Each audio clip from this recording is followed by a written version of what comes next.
All right, class. I've been getting a few questions regarding the homework, and I thought that it might be helpful looking at these questions for you to learn a little bit more about how you can use your calculator to make your life a little easier. And so this is one of the online homework questions, I believe from 12.5. So this is regarding calculation of a regression equation, and then using that regression equation to do a prediction. And the part that I'm relating to here and how to use your calculator a little more effectively is this part B, where it says answer the following question using your unrounded regression equation. So it does not want you to use this equation here that you put in, because this one is you're rounding the slope and the y-intercept. So in calculating this using your calculator, you would probably put in a slope with maybe 10 or 12 decimal places of accuracy. So that's a lot of things, a lot of numbers to write down, as well as a lot to type in. So I want to show you how to use your calculator to do this a little more or a lot more easily. So with this problem, you know, it's linear regression and correlation. I've entered in the data, you know, grams as list 1, milligrams of vitamin C as list 2, and I think you can see it over here using the calculator emulator. List 1 is grams, list 2 is milligrams of vitamin C. And so what you would do at this point to get your line of regression is you'd use the linear regression function. So you'd come over here and hit stat, calculate, and then you'd go down to linreg ax plus b and hit enter. List 1 is your list of x values, L2 is your list of y values, and you would just go down and hit calculate. And here it gives you A, which is your slope of the line of regression, and B, which is the y-intercept of your line of regression, as well as r squared and r. But these values of A and B that have what, 2, 4, 6, 8, 10 decimal places of accuracy, you know, part B of this question wants you to use those 10 decimal place numbers in your calculation. So let me show you how to use these large numbers just by using this variable here.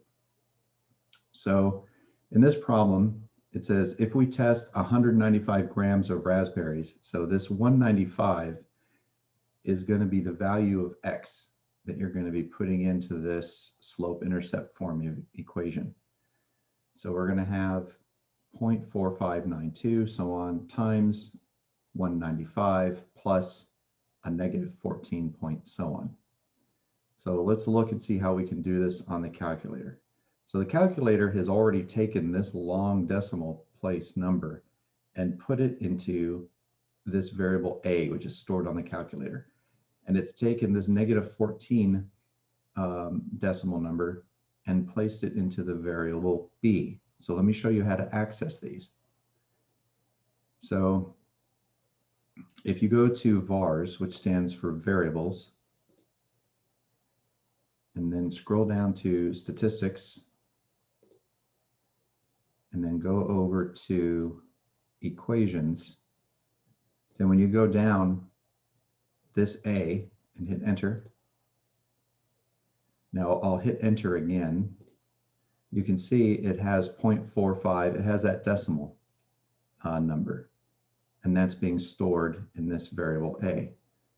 And let me show you B. So we'll go back to vars, go down to statistics, go over to equation, and then down to B.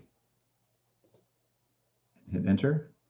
There's that negative 14 point decimal. Now it's not showing all 10 decimal places, but they're all in there. So now if you want to calculate with x being equal to 195, then you just type it in ax plus b. So go to variables, go down to statistics, go to equations, a, and then we're going to multiply this times 195, which is our value of x, plus, and then b. So variables, go down to statistics, go over to equations, down to b, and hit enter. And that's the answer that they want here, rounded to the nearest tenth. So they want 75.5 as an answer right here, like that. So by using these variables that are on the calculator, these variables store the most accurate decimal equivalent of a value. You can just use those variables in your calculation, and the calculator accepts them. So this is one way of doing it. The other way of doing it, let me hit clear, is one of the other variables you can access. Let me clear this one too. Is you can access the full regression equation. So if you go to statistics again, go over to equation, notice this very first one. This is regression equation. So if you hit enter, this is the full regression equation, and because it's so long, it has that full decimal accuracy of what, 2, 4, 6, 8, 10, 12 decimal places of accuracy, and probably more that isn't being shown. We can scroll to the left, you can see it's in that ax plus b form. So here is a, x plus the value of b. This by itself doesn't really help you unless you can put this value of 195 in for x. So let me show you how to do that. Hit enter. Let me hit clear. Let me clear that first. Okay, so what we can do is let's store 195 into the variable x on the calculator. So we'll put 195, and you'll notice down here, you have this dark gray button in the lower left-hand corner, which is STO with an arrow. This means store into. So we're going to click this. So this means we're going to store the value 195, and we're going to store it into our variable. And we want to store it into the variable x. And you can see x is in green. So to get this green x, we hit the green button, alpha button, and store. And so we're going to put 195 in for x. Okay, hit enter, and this kind of tells us it's done. So now that this value of 195 is now in x, now we can pull out that regression equation. So variables, go down to statistics, go over to equations, we'll use the regression equation. Now you see this variable x, we've put the value 195 into it. So when we hit enter, we get 75.5, which is the same answer we got before by doing it this way.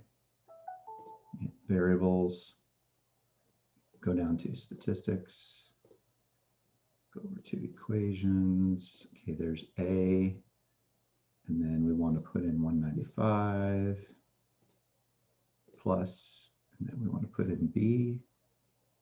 Go down to statistics, go over to equations, go down to B. And if we hit this, we get the same answer, 75.5. So I hope being able to access variables that the calculator creates for you will make it easier for you to answer questions like this that ask for you to use fully accurate values in your calculations. This way you don't have to write all these numbers down and you don't have to type them all in either. Just be aware that, you know, if you hit linear regression and you get these variables, if you do another problem and you use a linear regression function on a new problem, the old values get removed. They get overwritten. So just be aware of that. It always helps to, when you get the variable a, just to very quickly verify that the correct value of a is what you expect, or b or any variable, and then just bring it up and hit enter and make sure that that number is what you anticipate. All right, I hope that helps. Good luck, everyone.